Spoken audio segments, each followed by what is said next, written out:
Alright, ladies and gentlemen, this is Snowmageddon in Ohio. Let's go ahead and see how bad she is. We're going to check it, okay?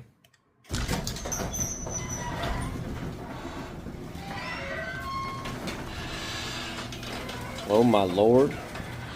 There's got to be 25 inches of snow out here right now. There's no way we are going to get out tomorrow. We are literally landlocked. We're stuck. We can't get anywhere.